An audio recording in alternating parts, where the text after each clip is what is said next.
Ok, excelente. ¿No está lloviendo por Santana?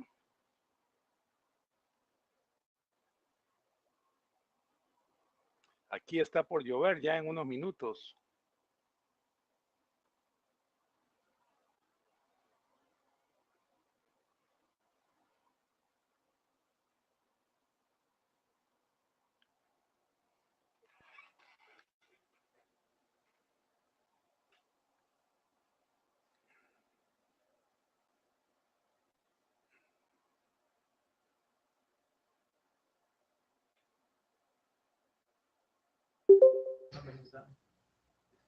Hola, hola.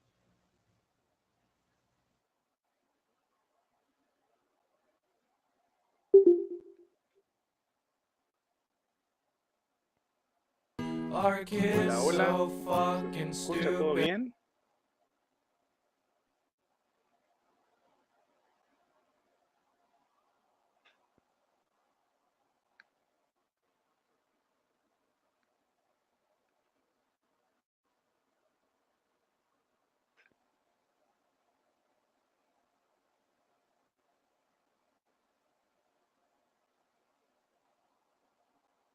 ¿Ya?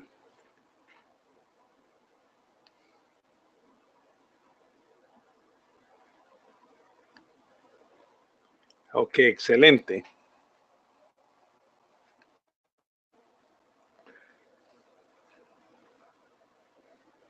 Vamos a iniciar a las 6:20. Vamos a dar unos minutos más.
Bueno, buenas noches a todos. Espero que esté muy bien.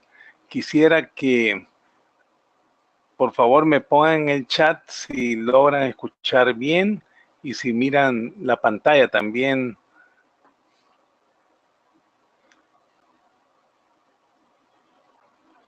Vamos a dar inicio a la penúltima clase a distancia y quería verificar si todos miran bien y escuchan bien.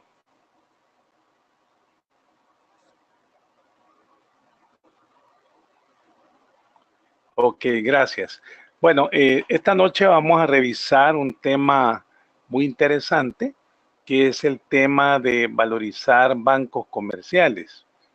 La valorización de bancos comerciales es una forma muy interesante para los financieros, dado que el sistema que se usa es el sistema de flujos de caja patrimoniales, y esto hace pues bastante atractivo el tema, ¿no? Esta noche vamos a revisar el caso de Inversiones Financieras Bancosal, un caso que pasó en nuestro país.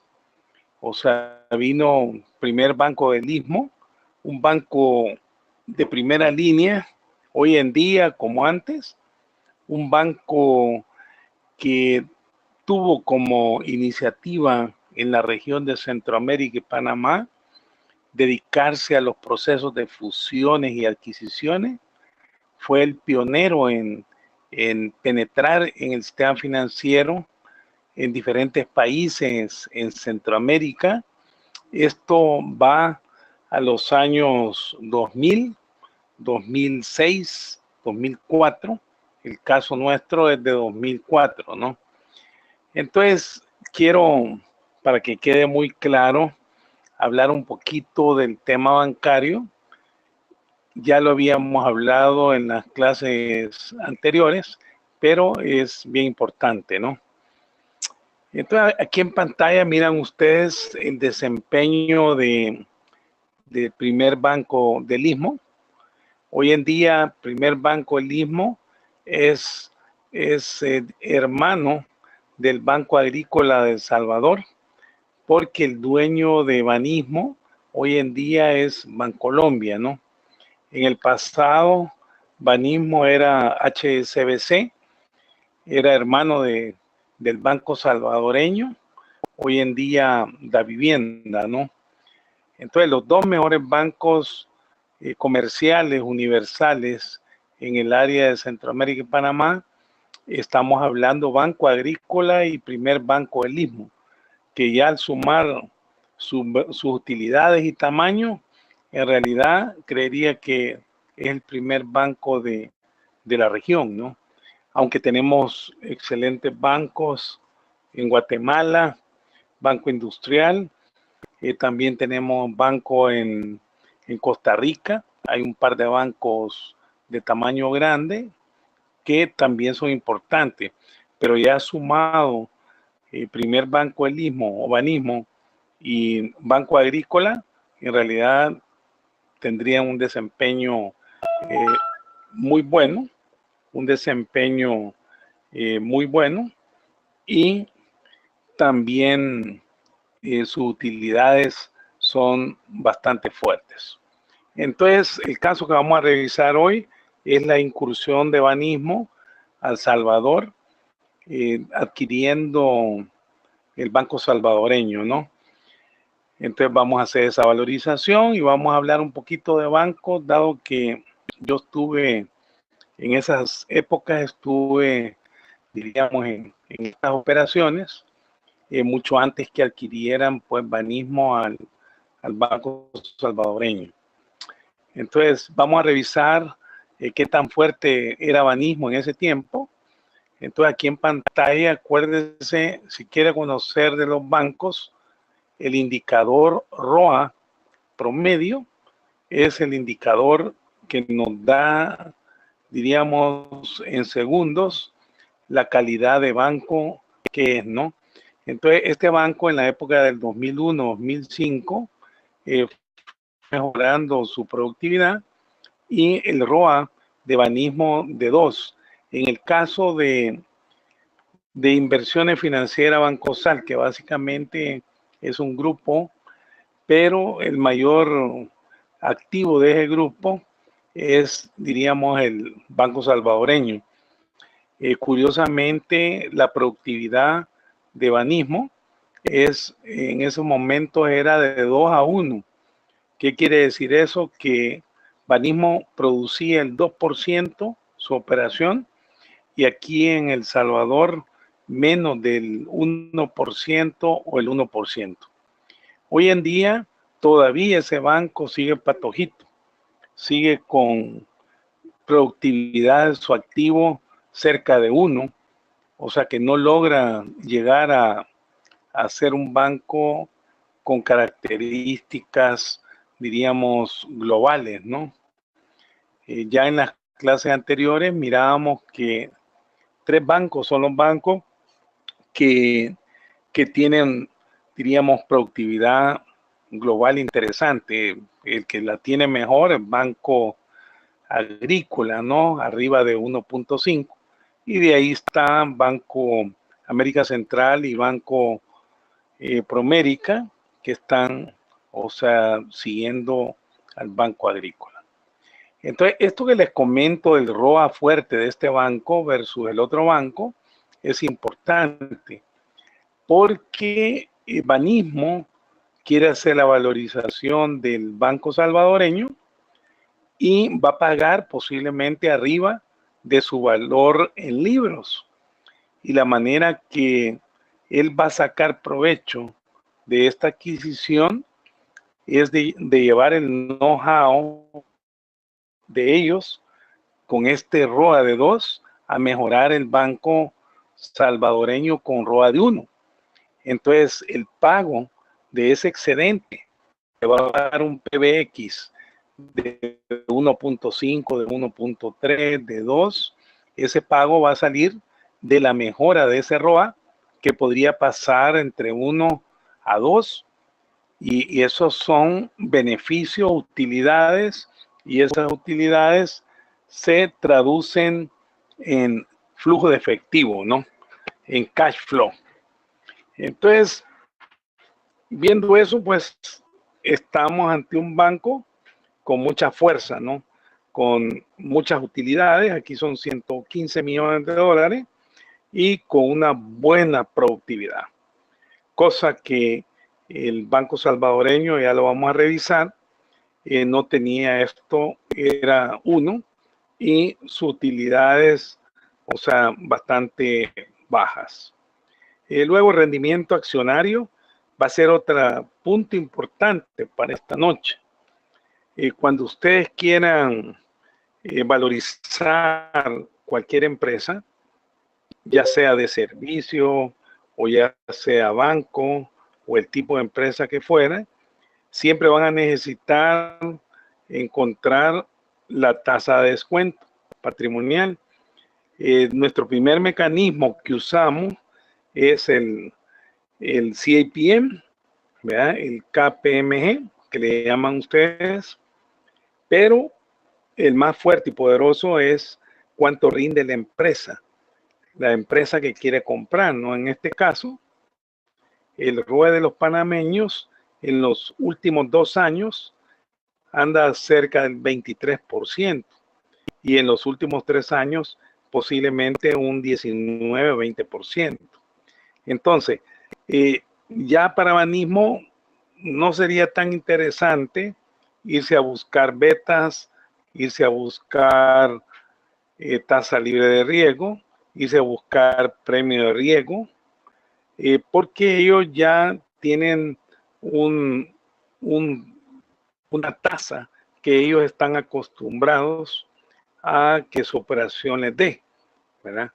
Entonces, el valor que pagarían por la operación en El Salvador tendría que descontarse a un valor que obtengan ellos por lo menos ese 20%, 19-20%, más un factor adicional. El factor adicional que esta es una adquisición y esta adquisición es, diríamos, en un país que no es el nuestro. Entonces, si el país no es el nuestro, tenemos que sumarle el riesgo país. Entonces, quizás esta noche, algo que va a ser muy importante es que el CAE es igual a un ROE actual más un riesgo país. O sea, esta formulita que estoy poniendo en mi hoja de Excel es una fórmula sumamente importante para tasas de descuento, muy importante, porque todos los accionistas conocen eso, ¿no? Ellos quieren un negocio que les brinde, diríamos, una rentabilidad en exceso al CAE. Acuérdese que creación de negocio, de valor, creación de valor es que la operación rinda arriba del ROE, diríamos, o del CAE, mejor dicho, del CAE. mientras más se aleje, diríamos, nuestro ROE de un CAE, diríamos, estaríamos creando más valor. Entonces, para los panameños, lo mínimo que estarían ellos aceptando sería ese CAE y habría que hacer un descuento a la operación de todos los flujos a esa tasa para garantizarse, diríamos, el mantenimiento de su patrimonio. Sin embargo, lo que a ellos más les gustaría es que la operación produzca arriba de ese CAE, ¿verdad? Que tenga creación de valor, ¿no? Ok, entonces ahí tenemos eso.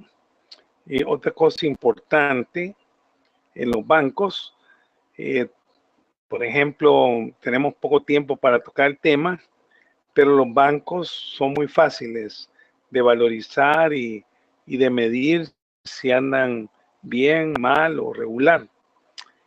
Estas letras que ustedes miran acá, Camel, diríamos, es la manera como se valorizan los bancos, ¿no?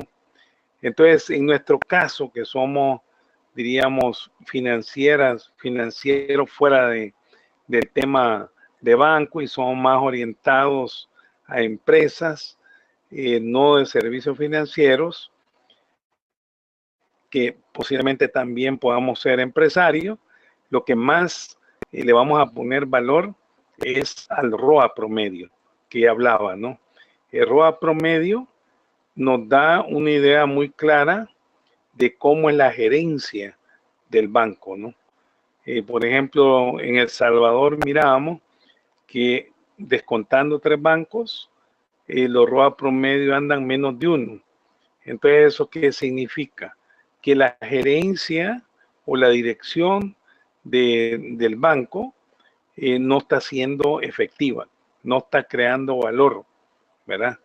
A nivel de América Latina, los ROA promedios interesantes empiezan desde 1.5 para arriba, ¿no?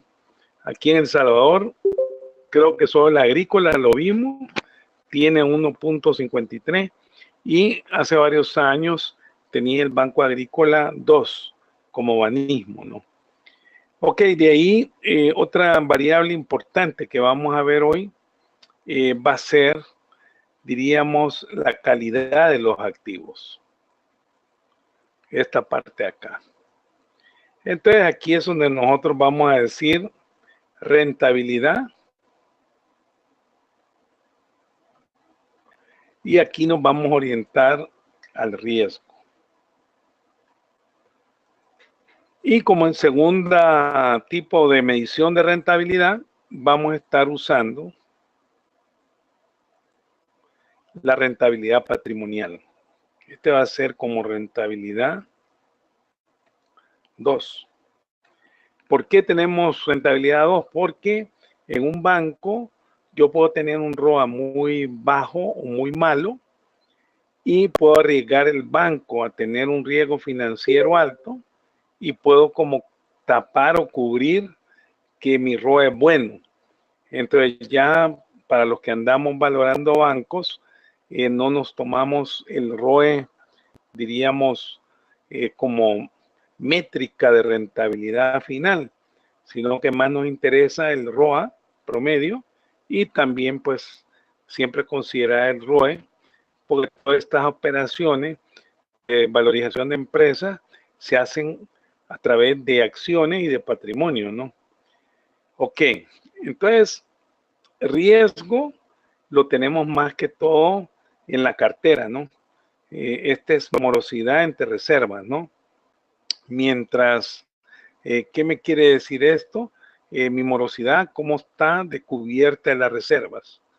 O sea que todavía tengo un 7%, cubro el 93% de la morosidad. Hay una morosidad que está todavía no cubierta, ¿no?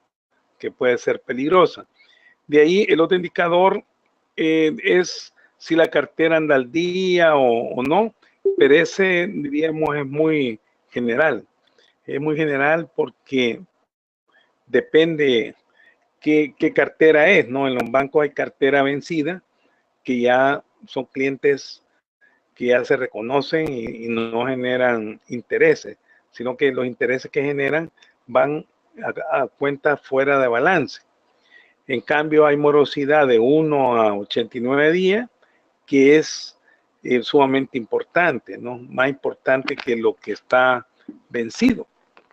Yo recuerdo cuando nos visitó un gran evaluador de banco, el señor Aristóbulo de Juan, y nos comentaba de que el cliente o los clientes que pueden quebrar un banco no son los que están en la vencida, porque ya, diríamos, están en un proceso y ya sabemos que son créditos malos.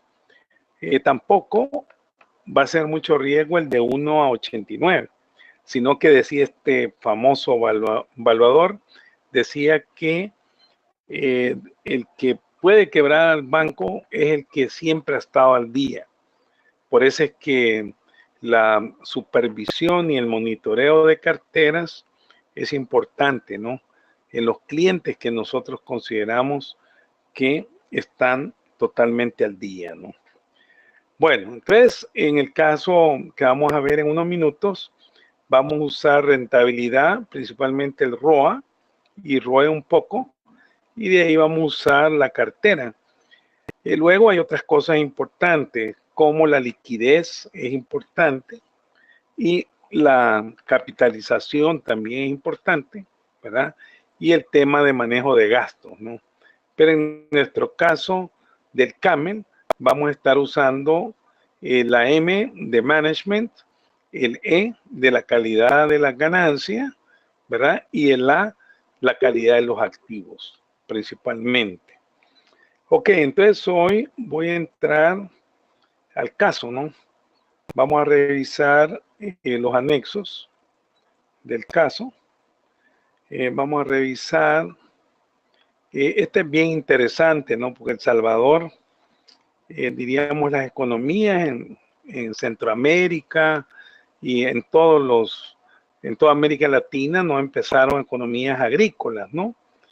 De ahí economías agroexportadoras, luego economía de servicio y hoy en día en economía digitales y economía del conocimiento, ¿no? E innovación. Entonces aquí tenemos como El Salvador, diríamos, era en el 96 al 2004. Hoy en día El Salvador básicamente es servicio, ¿no? Mucho servicio, mucho comercio, mucho servicio, ¿verdad? Es un poquito de agropecuario y todavía tenemos algo de industria y muy bajos en los temas de construcción, ¿no? Por eso es que El Salvador, pues, no crece tanto, no tenemos motores de crecimiento importantes como en Guatemala, que tiene mucha fábrica, mucha agroindustria, y su agricultura, pues, no fue destruida, ¿no? Un factor muy común que tiene nuestra economía, ya lo vamos a ver, son las remesas, ¿no? Pero revisemos acá crecimiento, este es, diríamos, el crecimiento del PIB, pero este es el PIB, diríamos, descontada de la inflación, no es el PIB que estamos usando nosotros, que es un PIB nominal, sino que este es PIB real, ¿no? O sea, respecto a 1990, ¿no? ¿Cómo ha andado la economía? Básicamente nuestra economía no ha logrado crecer más de 4%, diríamos, no hemos podido crecer, de 3,5% cuestionado, ¿no? Y tenemos hasta un nuevo sistema de cuentas nacionales que posiblemente nos va a rebajar.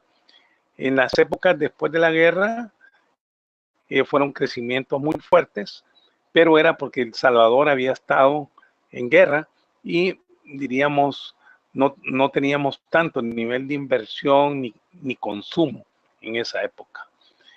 Otra cosa interesante de El Salvador, siempre hemos necesitado dinero afuera, es saldo de cuenta corriente, ¿verdad? Es que necesitamos fondeo externo, ¿verdad? Salvador siempre ha contado con niveles de reserva buenos, principalmente por la parte de remesa, ¿verdad? El esquema de remesa es lo que más le gustó a los panameños, porque eso de remesa en Panamá no es tan necesario en el aspecto que Panamá ha sido una economía dolarizada siempre, ¿no? Entonces, acá en estos países, todo lo de remesa ha hecho que ciertos países como El Salvador disminuya, diríamos, riesgos potenciales mayores, y como el caso de Guatemala, que le ha servido para crecer, ¿no? Y para mejorar, pues, la diversificación de su economía, ¿no?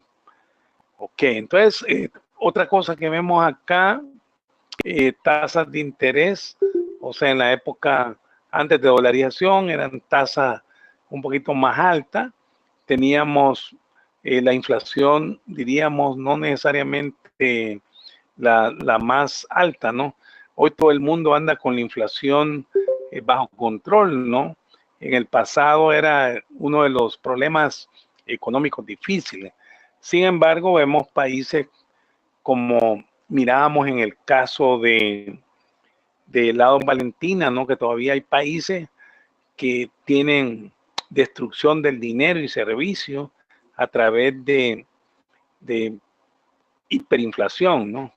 Los bancos en realidad son enemigos de devaluaciones y de inflaciones, ¿no? Porque ellos manejan pues dinero, ¿no? Entonces, muchos de sus clientes, acuérdense, los bancos es el espejo de la economía.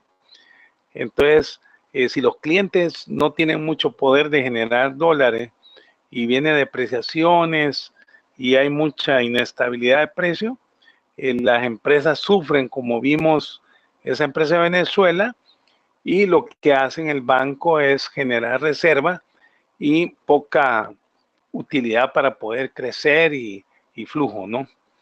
Ok, entonces aquí vemos cómo estaba Salvador. O sea, teníamos en los años 2000 crecimiento bajo, ¿verdad? No se crecía mucho la economía. Teníamos grado de inversión muy bueno, ¿verdad? El Salvador llegó a tener el grado de inversión bastante cerca al chileno. Éramos mejores que Colombia, que México, en riesgo país, ¿verdad? Poco a poco pues nos fuimos deteriorando como los niveles que estamos hoy en día, ¿no? Ok, entonces aquí pueden ver ustedes, o sea, el tema bancario, pues veníamos con un crecimiento grande por la posguerra, y de ahí la dolarización, si no se hubiera hecho, hubiera generado pues un problema bancario y estabilidad del país eh, fuerte, ¿no? Lamentablemente se descontroló la dolarización, y hoy en día pues tenemos problemas porque hay mucha familia endeudada, ¿no? La tarjeta de crédito hoy en día llega a cerca de $1 billón de deuda, imagínense, ¿verdad? $1 billón, ¿no?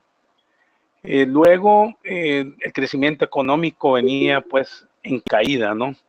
Entonces, una manera de mejorar la economía es bajar intereses para reducir riesgo en las carteras de crédito. Entonces, todo eso abonaba que los panameños les gustaba pues toda la parte de entorno y macroeconomía salvadoreña. Luego revisemos otros anexos. Diríamos estos, ya los vimos. Las remesas, diríamos en estos niveles era todavía baja, ¿verdad? Hoy El Salvador tiene niveles casi el doble de estos, ¿no? Los que más aproveche Guatemala, ¿verdad? El Salvador, Honduras y un poquito Nicaragua, ¿no? Luego, las deudas, teníamos buena clasificación de riesgo. El Salvador tenía, pues, diríamos, no grado especulativo o basura, sino que era, diríamos, interesante, ¿no? El Salvador siempre fue considerado un país con una superintendencia fuerte, ¿no? Una regulación fuerte, una supervisión. Perdimos un poquito el criterio por todos los problemas sucedidos de Crediza, Incepro, Fincepro, ¿verdad? Pero en estos momentos que revisamos el caso, El Salvador, diríamos, acababa de pasar por eso. No se miraba un daño reputacional todavía muy fuerte, ¿no? Población creciendo, ¿verdad? PIB per cápita hemos mejorado un poco. ¿Ok? Entonces acá está como eran los bancos en su momento. Y el banco donde yo trabajaba ya, diríamos, ya no estaba, ¿verdad? Ya había sido absorbido por este banco que vamos a valorizar en unos minutos. El Banco Salvadoreño era el tercer banco con la adquisición de Bancasa y las proyecciones que se tenían. Se pensaba que podíamos llegar con ese banco al número 2 del país, ¿no? Número 2. Entonces aquí tienen pues su activo, patrimonio, tamaño de crédito, participación de mercado, cerca del 16%. Vamos a ponerlo acá. Este es Banco Salvadoreño, ¿verdad? El volumen de cartera, la morosidad, ¿verdad? Esta morosidad, diríamos, es la cartera ya muerta, ¿verdad? Vencida, ¿verdad? O sea, el sistema era 2.9, 2.3, eso ya estaba vencido, ¿no? Luego esta de acá sí era importante, ¿no? Siempre es importante, ¿no? Por ejemplo, el agrícola tiene más reserva que su cartera vencida, porque acuérdese que ya la vencida, pues ya está vencida, no, ya está en proceso legal, ¿no? Entonces, el agrícola tiene este 67% para la cartera vigente y la cartera de 1 a 89 días, ¿no? Luego Cuscatlán tenía mejor. El banco salvadoreño andaba arribita del promedio, ¿no? 134, 129. Entonces, esta que voy a poner en amarillo sí es muy importante. Luego, acá es donde viene en términos general que puedo concluir que el banco tenía un riesgo medio, ¿no? O sea, no éramos ni el peor ni el mejor, ¿no? Sino que andábamos a nivel medio, ¿no? Nivel medio, ¿verdad? No se miraba, diríamos, un caso extremo. A donde teníamos el pecado o que estábamos bien mal era en la parte de rentabilidad. En la parte de rentabilidad, básicamente estábamos, imagínense que este banco agrícola pasó de 1.2 como a 2.4 en el tiempo. Hoy ese banco está en 1.5. Banismo en esta época, imagínense, era 2, como lo mirábamos anteriormente, ¿verdad? Aún el agrícola tenía mucho que aprender del banismo, ¿no? Que luego el promedio era 1, el banco salvadoreño pues lo tenía menos del promedio. Después de 18 años, del 2000 o 17, básicamente el banco salvadoreño sigue siendo su talón de Aquiles, la rentabilidad que no les pasa del 1%. Sigue siendo un banco apetecible para ser adquirido, ¿no? Adquirido, ¿no? Acuérdese que este banco era filial de Banismo de Panamá, pero Bancolombia compró el mejor banco de El Salvador, el mejor banco de Panamá. Entonces, una de las empresas que podría en cierto momento absorber ese banco, si se vienen las condiciones de Salvador difícil, sería el Banco Agrícola, ¿verdad? Porque diríamos lo tienen rodeado. En Panamá le quitaron el cordón umbilical y acá le pusieron el máximo competidor, o sea que lo tienen como sándwich. Una de las cosas importantes del banco este es el nivel de gastos, ¿no? El nivel de gastos lo manejaba muy bien, ¿verdad? en términos general, ¿qué se podría hablar de este banco? De que era un banco interesante para adquirirlo porque no iba a ser caro. Es un banco que tenía su productividad en 1 y su riesgo medio, ¿no? Entonces, no iba a ser una joya. Y el punto segundo, que era interesante, era de que el banismo podía arreglar el banco de una manera rápida porque el banismo tenía mucha experiencia en los negocios, en el manejo de bancos y tenía su ROA al doble. Si usted multiplica el 1% por el tamaño de activos, ¿verdad?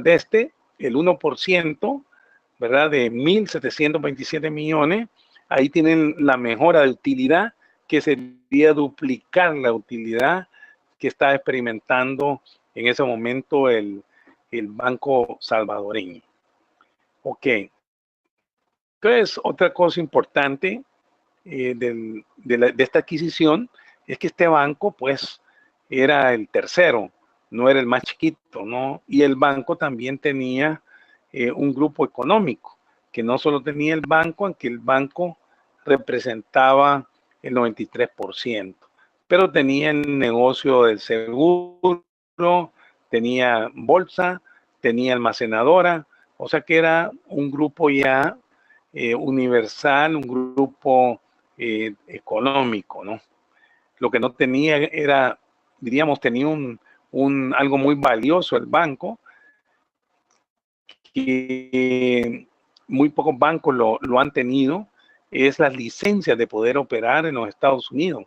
O sea que este banco, diríamos, con el Banco Agrícola, son de los únicos que tuvieron derechos para ampliarse en los Estados Unidos. O sea, ellos, diríamos, tienen agencias registradas, ¿no? Aún a la fecha, ellos son los que tienen eso, y de ahí ha habido esquema de meterse otro, como se metió Cucatlán, pero al final tuvo que retroceder y entrarle con otro banco. Entonces esa licencia, más las remesas, más lo patojito que estaba el banco, más el dinamismo de todos los salvadoreños, más el puente de El Salvador con Honduras y Guatemala, más los negocios que hacen todos estos 3 países del norte con Panamá, se generaba una buena oportunidad para el banismo de adquirir esto, ¿no? Ok, entonces veamos qué más tengo acá. Estos son los estados financieros del banco y aquí hay una cosa bien interesante, ¿no?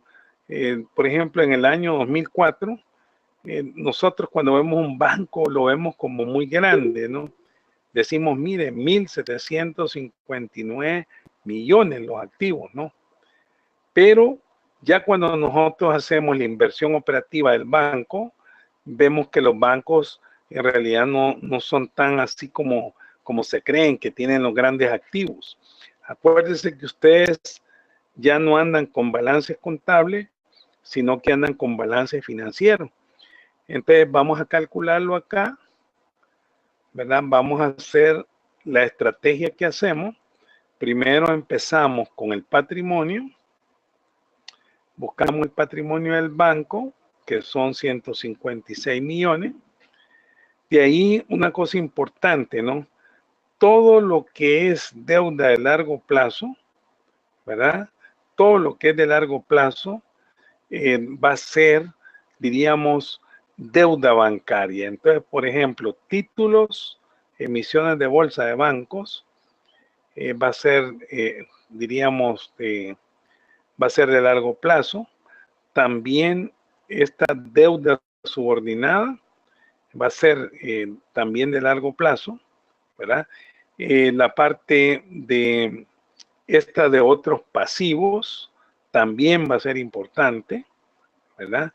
De largo plazo. Lo que es capital de trabajo de los bancos es básicamente los depósitos de cliente y los préstamos del extranjero de corto plazo. Ok, entonces hoy vamos a continuar acá y vamos a buscar los pasivos permanentes, los préstamos. Vamos a ver si qué tenemos. Vamos a poner acá la deuda subordinada, ¿verdad? Los títulos por pagar están por acá. Los otros, pero diríamos, vamos a ponerlo bien acá. Entonces sería los 37, deuda subordinada. ¿Qué es esa deuda subordinada? Son créditos que se pueden convertir en patrimonio. De ahí revisemos otros pasivos. Van acá. Otros pasivos. Y en estos préstamos de entidades financieras, ¿verdad? Depende. Si es, por ejemplo, de Bandesal, que son financiamientos a largo plazo, iría eso en largo plazo. Pero si son préstamos de corto plazo, ya sea de Bandesal o de bancos de afuera, iría como capital de trabajo. Aquí voy a asumir que estos préstamos son de largo plazo, son de Bandesal. Entonces los vamos a poner acá también. Ok, entonces interés minoritario está por acá.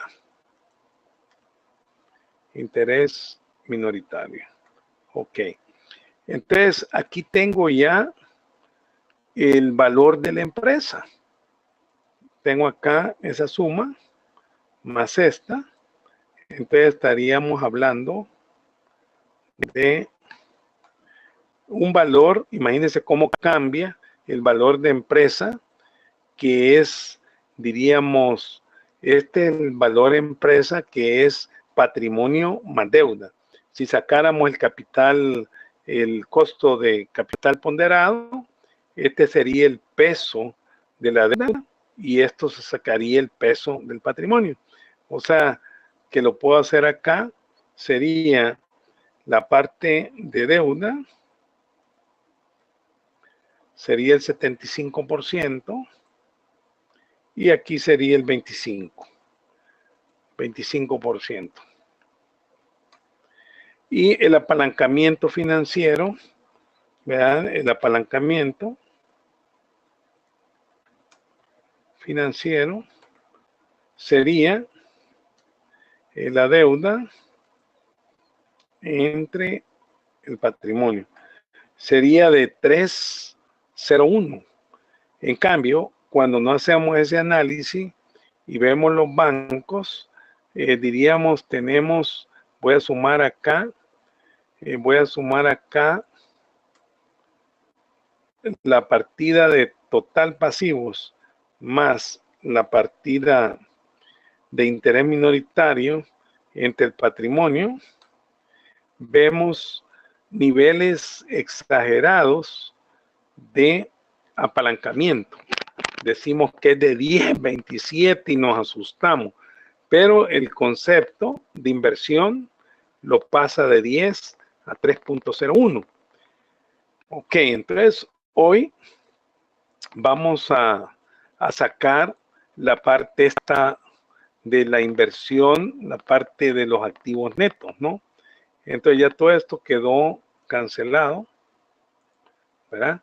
Entonces disponibilidades, ok, voy a dejarle acá los 190 millones, que son reservas, y hoy voy a tener inversiones financieras, está acá, inversiones financieras, y la cartera de créditos neta, ¿no? O sea que esto va con esta diferencia, ¿verdad? Y estamos en esto acá. Entonces hoy tenemos la cartera neta, ¿verdad? La voy a pasar acá. Cartera neta. Sumo acá. Y los depósitos de los clientes, que es pasivo, va ahí. Entonces ahí tengo ya una simplificación del balance. O sea que el capital de trabajo del banco es 474. No que nos dejamos impresionar de decir, bueno, el montón de créditos y todo, ¿no? Entonces aquí solo me faltarían otras cuentas por pagar, que está acá. El activo fijo del banco, que es bien chiquito. Y los otros activos. Ok, entonces acá voy a poner acá un subtotal.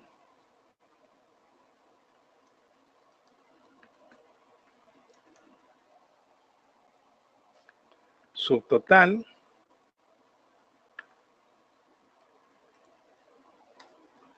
Ok, entonces vamos a ponerle en negrito. Y ese tendría que cuadrar. Ok, entonces imagínense cómo cambió el valor empresa de 1.759 millones a 625 millones, ¿verdad? Entonces los bancos ya al aplicarle el balance financiero ya no son el monstruote que los vemos, ¿no? Cuando vemos en los periódicos, vemos los estados financieros que los vemos grandísimos, ¿no? El tamaño y decimos, uy, ¿cómo será eso, no? Entonces este de acá es el valor. Este sería igual a deudas más patrimonio.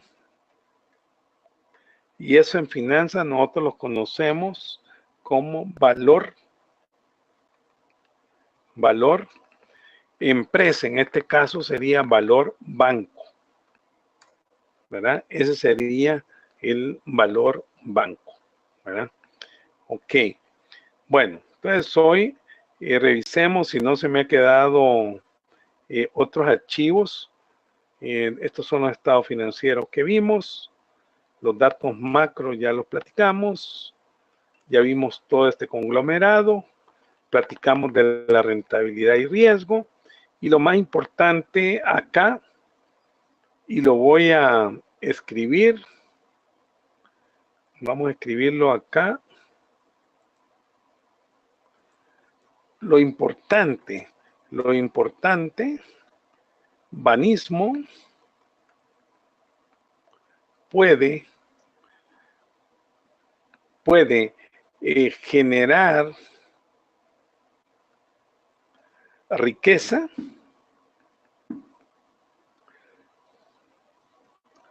y pagar un precio de un PBX arriba de 1. ¿Por qué? Porque mejora el ROA,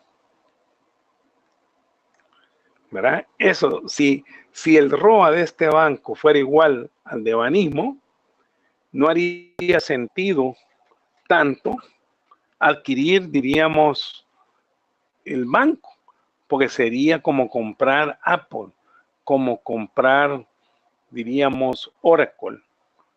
Entonces, imagínense pagar carísimo por el Banco Agrícola, que en este momento el ROA tal vez no era tanto, pero en este momento actual, diríamos, los ROA son iguales casi de los dos bancos, entonces no haría negocio de dónde poder uno sacar una rentabilidad para uno, porque tendría que pagar un precio muy alto.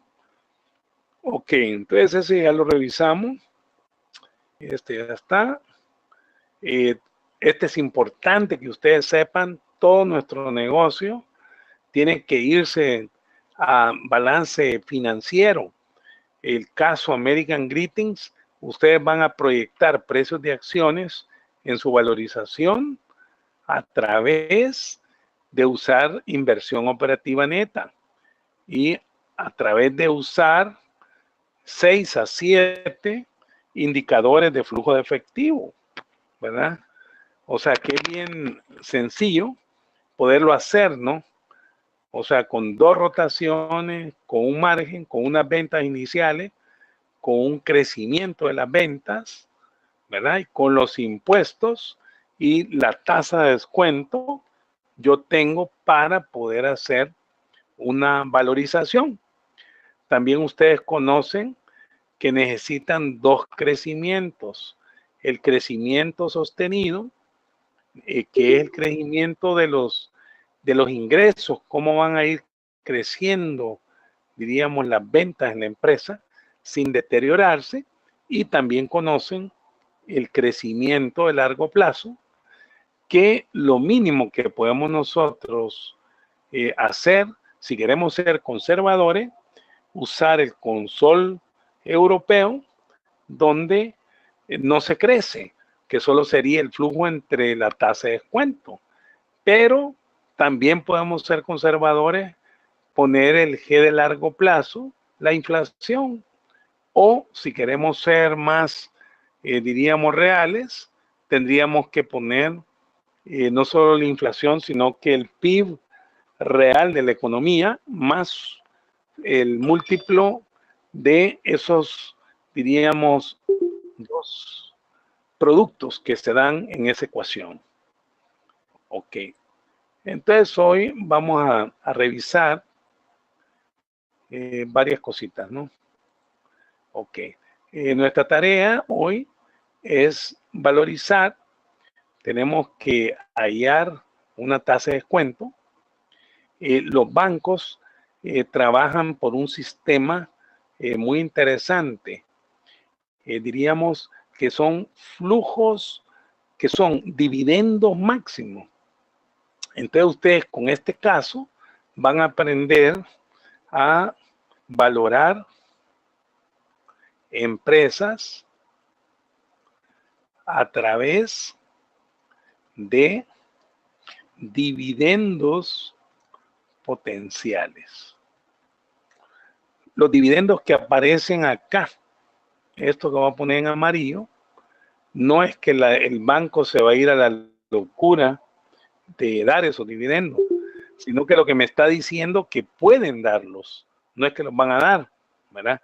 Y en los bancos es interesante porque hay un requerimiento que es fondo patrimonial. Entonces, ¿qué es ese requerimiento? Que yo tengo que dar dividendos después de cumplir todas las regulaciones de capital que tiene la superintendencia a través de los instructivos de Basilea. En el caso de El Salvador es el 12% la relación entre el patrimonio y los activos de riesgo del banco, ¿verdad? Ok, entonces hoy van a aprender ustedes a valorar a través de dividendos potenciales. Ustedes han aprendido a través de valorar con flujo de caja patrimonial, ¿verdad?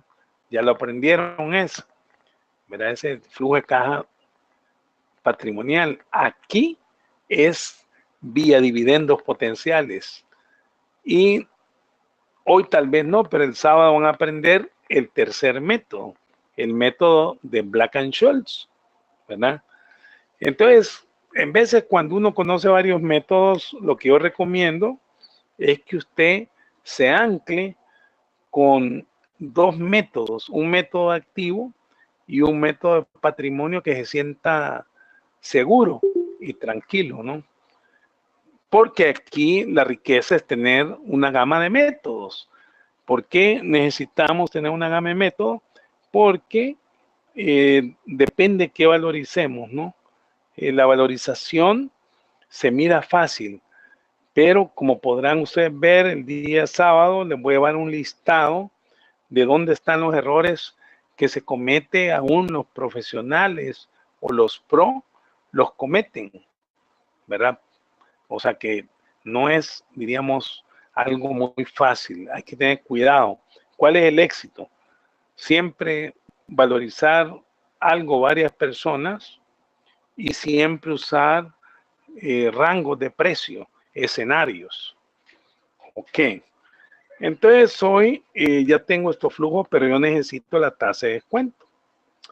Entonces vamos a entrar a tasa de descuento y diríamos, yo ya tengo la utilidad de banismo, que fue 104 millones fue la utilidad ahí de banismo. Y tengo los patrimonios de banismo. Y algo les comento, cuando se revisan bancos, siempre uno usa promedios. ¿Por qué? Porque el dinero es como el agua, son flujos. Diríamos, no podemos nosotros agarrar el número como lo hacemos en las empresas, sino que por es que siempre se usa el promedio, porque es, diríamos, es un solo producto y es, diríamos, un flujo, ¿no? Entonces, los bancos, todo es a promedio, ¿no? Todo es a promedio. Entonces, acá voy a sacar el promedio del patrimonio.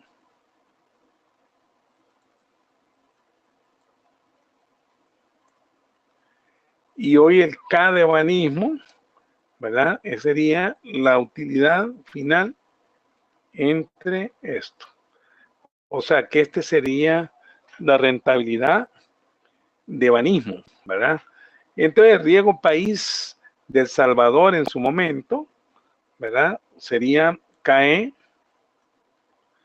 más Panamá más riego país. Ok, entonces estamos hablando de los 19.74 más 250. Entonces, este vendría a ser, diríamos, como una tasa base, ¿verdad? Una tasa base. Entonces, esta la voy a poner acá y voy a poner acá ROE más riesgo país y esa tacita me dio 22.24, ¿verdad? Ahí está.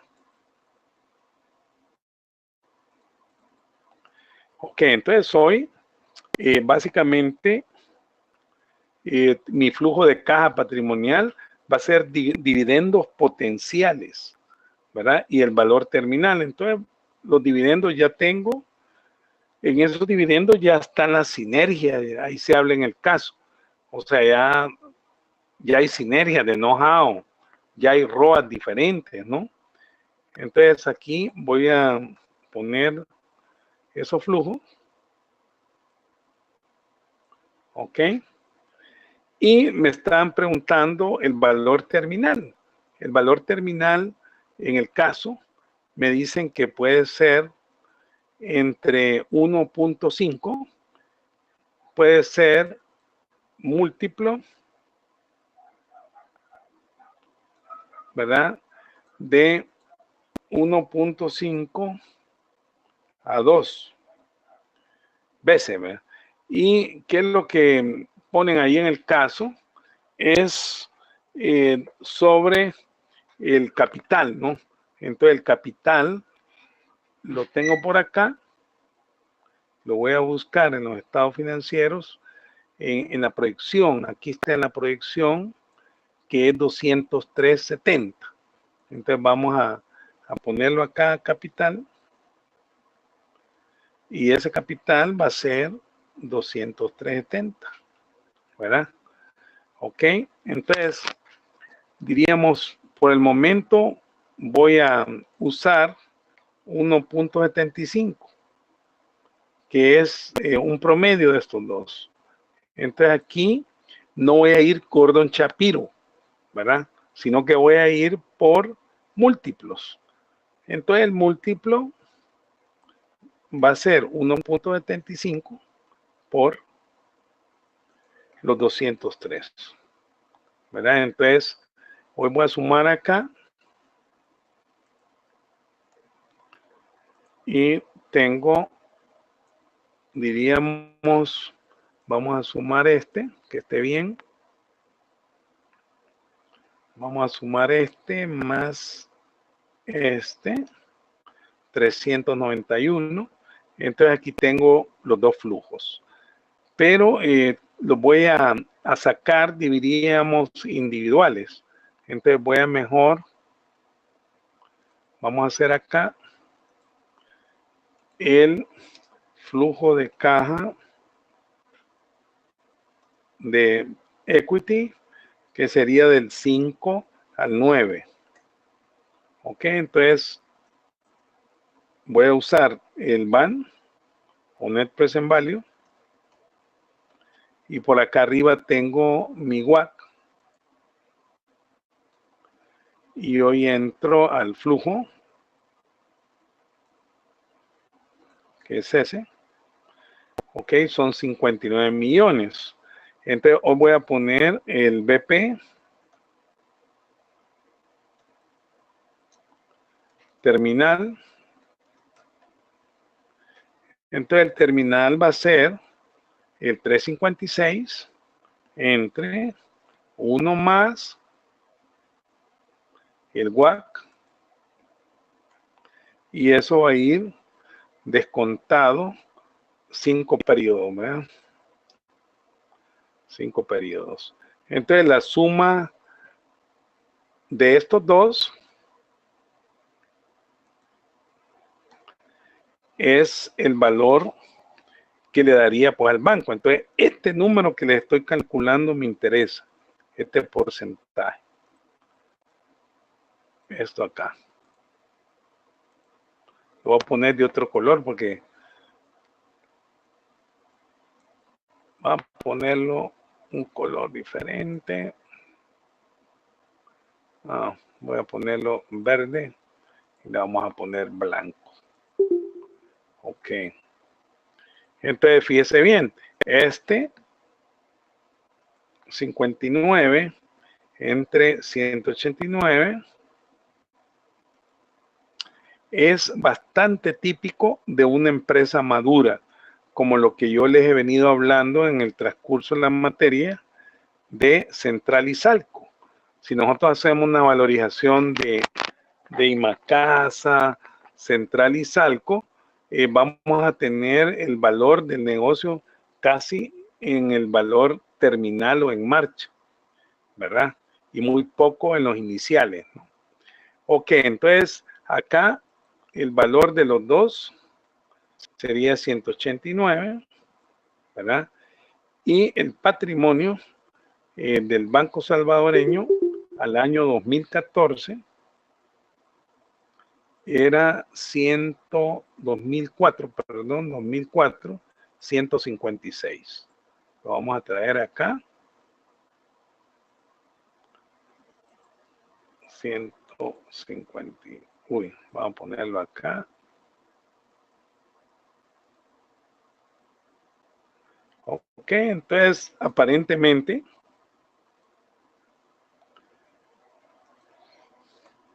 en flujo el PBX sería de 1.22, ¿verdad? Ok, entonces aquí tengo el valor de los flujos, es el valor intrínseco más formal que puede tener una empresa. Este valor y el que aprendamos el día sábado con Black & Scholes son, diríamos, los valores intrínsecos más verídicos de la empresa, porque aquí le hemos calculado, diríamos, en esos dividendos potenciales está el riesgo de cartera, el riesgo de mercado, el riesgo de liquidez, el riesgo operativo, la fusión, la mejora del ROE y todo, ¿verdad? O sea que todo eso está ahí en estos flujos que están plasmados acá, ¿verdad? Todo eso está. Ok, entonces hoy lo que me faltaría es la valorización por múltiplos, ¿no? ¿Verdad? Entonces en múltiplos tengo información, en múltiplos tengo información que está por acá, que me dicen que el Cuscatlán le dieron 8 veces la utilidad neta, 8 veces el indicador, ese es el PER para nosotros, ¿verdad? Y el PBX 1.5. pero eso no fue compra más que una minoría. Entonces yo voy a usar mejor la compra del Banco de Comercio por Scotiabank. Entonces vamos a ponerlo.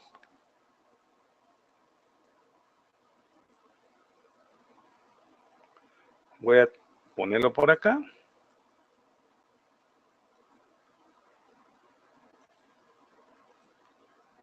Ok, entonces voy a usar el número de veces la utilidad.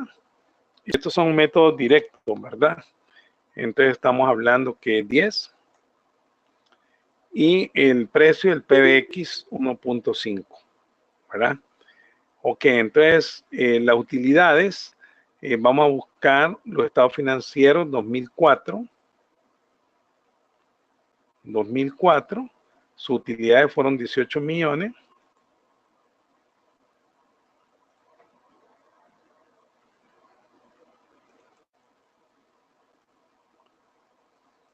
$18 millones.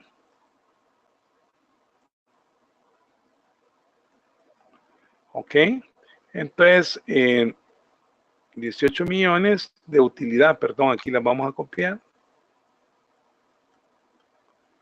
18. Y su patrimonio 2004, 156.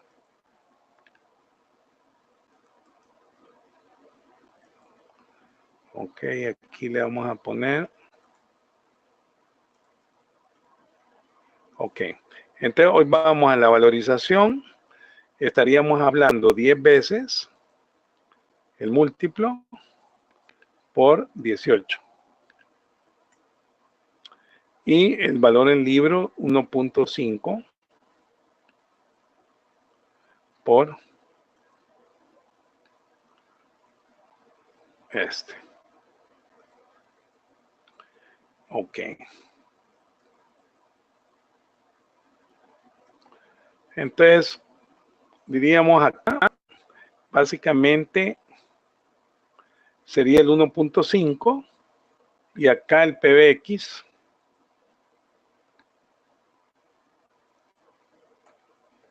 sería 1.16. Ok, entonces tengo, diríamos, valorizaciones. Tengo Val vía PER. Tengo PBX vía PER 1.16. Val vía dividendos. Tengo 1.22. Val vía PBX. Tengo 1.5. Ok, si yo saco por acá un promedio,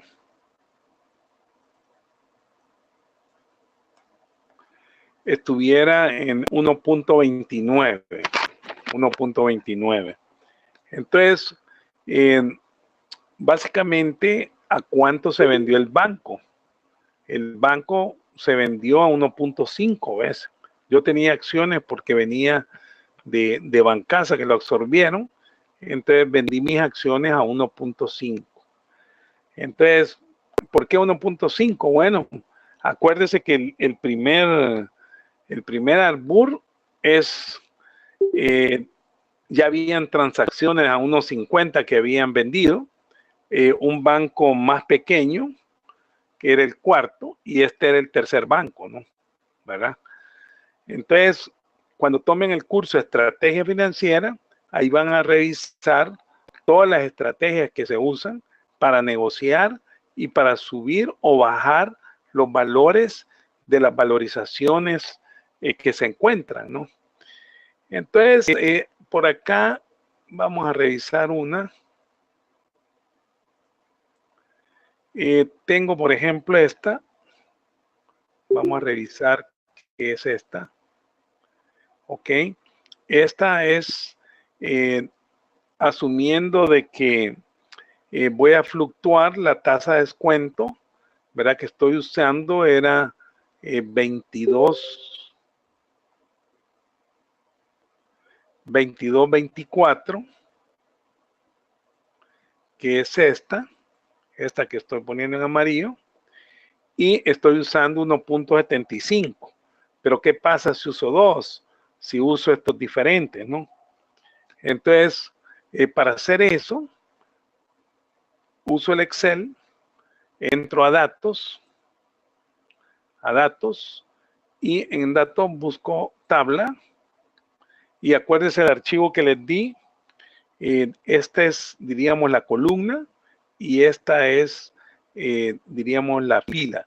Entonces, el PBX es este, que es el que yo puse acá de 1.75, que va relacionado con el modelo.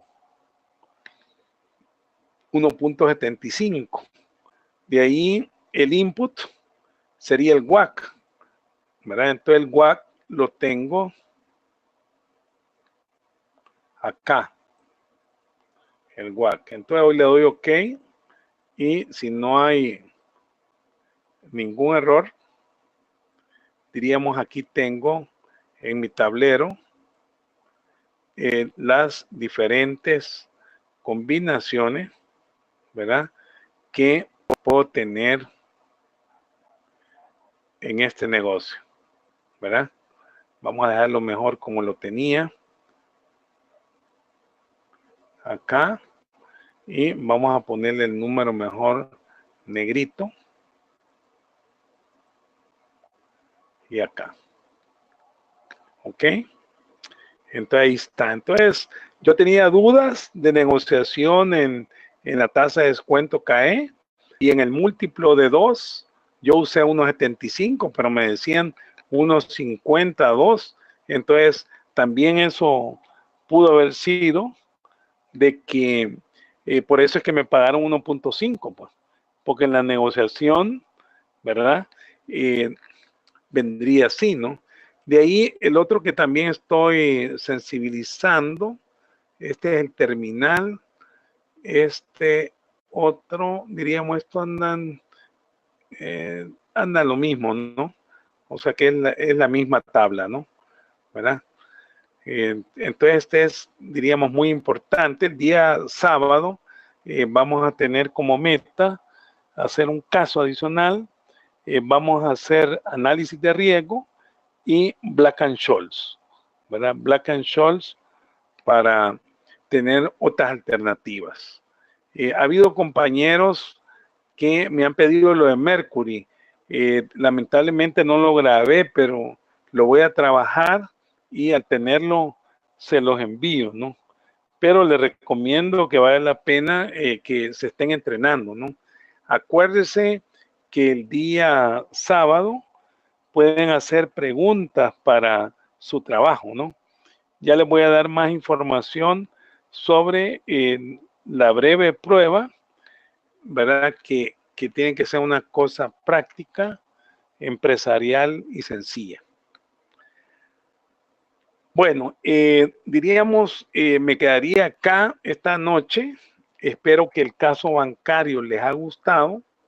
Si se fijan, algo muy importante no solo son los números, por eso es que hice la introducción al caso, donde vemos por qué Banismo le interesa comprar esta operación, porque ellos pueden mejorar sustancialmente el ROA, y que en ese ROA producir más riqueza, ¿verdad? Esa es la idea, ¿no? Producir más riqueza. Me voy a quedar unos minutos por si alguien tiene alguna duda o consulta, son bienvenidas. ¿Cómo determinó el múltiplo de 10 veces? Ahí le comento el caso, lo dice que el Banco de Comercio fue adquirido por Scotiabank a esa tasa de 10. Entonces, acá en los anexos,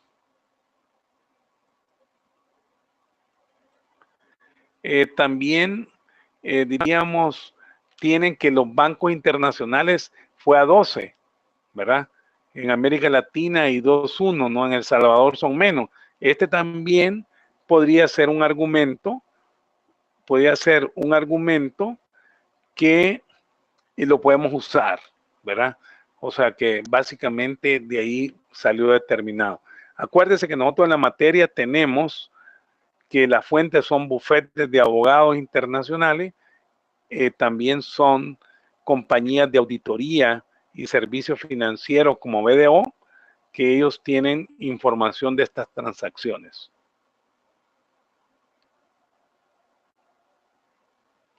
Me quedan unos minutos por si hay algunas dudas, ¿verdad?